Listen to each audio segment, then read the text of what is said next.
नमस्कार दोस्तों, MP study point के यूट्यूब चैनल में आपका स्वागत है। दोस्तों इस समय नेपाल के गौतम बुद्ध अंतर्राष्ट्रीय हवाई अड्डे से बड़ी अपडेट निकल के आ रही है। और दोस्तों जैसा कि हम सब जानते हैं, नेपाल का गौतम बुद्ध अंतर्राष्ट्रीय हवाई अड्डा पूरी तरह से बनकर तैयार हो चुका है। लेकिन दोस्तों फिर भी अभी तक इससे किसी प्रकार की कोई अंतर्राष्ट्रीय उड़ानें शुरू नहीं की गई है। और दोस्तों अब ऐसी खबर निकल के आ रही है जिसे सुनकर आप थोड़ा हताश हो सकते हैं, क्योंकि दोस्तों ऐसा कहा जा रहा था कि गौतम बुद्ध अंतर्राष्ट्रीय हवाई अड्डे से जल्द ही परीक्षण के लिए उड़ानें शुरू की जाएगी। और जैसे ही इसका परीक्षण सही रह जाता है उसके बाद इस हवाई अड्डे को खोल दिया जाएगा और इससे उड़ानें शुरू कर दी जाएगी। लेकिन दोस्तों एक बार फिर गौतम बुद्ध अंतर्राष्ट्रीय हवाई अड्डे पर काले बादल मंडराने लगे हैं। तो दोस्तों क्या है पूरी अपडेट और इस हवाई अड्डे को कब से शुरू किया जाएगा, इसकी परीक्षण उड़ानें कब से शुरू की जाएगी, पूरी अपडेट मैं आपको बताने वाला हूं। तो वीडियो के अंत तक बने रहें। साथ ही अगर आप इस चैनल पर नए हैं तो चैनल को सब्सक्राइब करके बेल नोटिफिकेशन ऑन कर लें ताकि इस प्रकार की प्रत्येक अपडेट आप तक पहुंच के सबसे पहले। तो दोस्तों लुम्बिनी के पास बेरवा में स्थित गौतम बुद्ध अंतर्राष्ट्रीय हवाई अड्डा नेपाल का सबसे बड़ा, सबसे सुंदर और दूसरा अंतर्राष्ट्रीय हवाई अड्डा है। और दोस्तों गौतम बुद्ध अंतर्राष्ट्रीय हवाई अड्डा पूरी तरह से बनकर तैयार हो चुका था और इससे अब जल्द ही फ्लाइट शुरू करने के विचार बनाए जा रहे थे। लेकिन दोस्तों इसके सामने फिर से दो बड़ी समस्याएं आ चुकी है।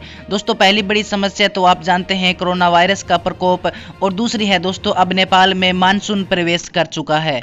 और दोस्तों गौतम बुद्ध अंतर्राष्ट्रीय हवाई अड्डे को शुरू करने की जो तारीख लॉन्च की गई थी वो एक बार फिर मानसून के कारण आगे कर दी गई है। जी हां दोस्तों, अब ऐसा कहा जा रहा है कि गौतम बुद्ध अंतर्राष्ट्रीय हवाई अड्डे को 2022 के शुरुआत में खोला जाएगा, क्योंकि दोस्तों अब नेपाल में बारिश का मौसम शुरू हो गया है और बारिश के मौसम में किसी प्रकार से उड़ानों का परीक्षण नहीं किया जा सकता। और दोस्तों अधिकारियों ने बताया है कि हमें मजबूर होकर नेविगेशन और संचार उपकरणों की टेस्टिंग को बंद करना पड़ा, हमें मजबूर होकर इस परीक्षण को बंद करना पड़ा, क्योंकि बारिश के मौसम में हम किसी प्रकार की फ्लाइट का कोई परीक्षण नहीं कर सकते। इसके अलावा दोस्तों नेपाल के अधिकारियों ने बताया है कि हमने इस अंतर्राष्ट्रीय हवाई अड्डे के परीक्षण के लिए सारी तैयारियां पूरी कर ली थी। विदेश से टेक्नीशियन भी नेपाल पहुंच चुके थे और इसके परीक्षण के लिए हर प्रकार के उपकरण हमने तैयार कर लिए थे ताकि हम इसका सही से परीक्षण कर सकें।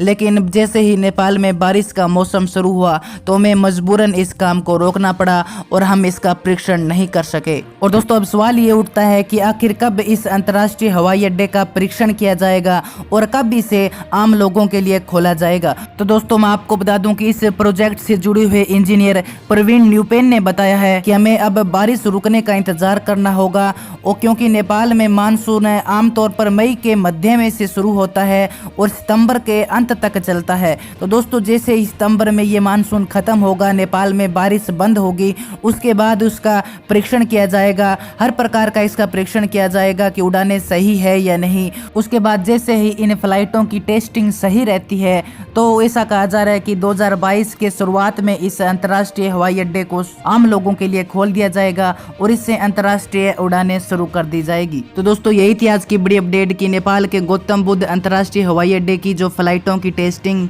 और उसे शुरू करने की जो तारीख थी वो मानसून के कारण, नेपाल में बारिश के कारण एक बार फिर से आगे कर दी गई है।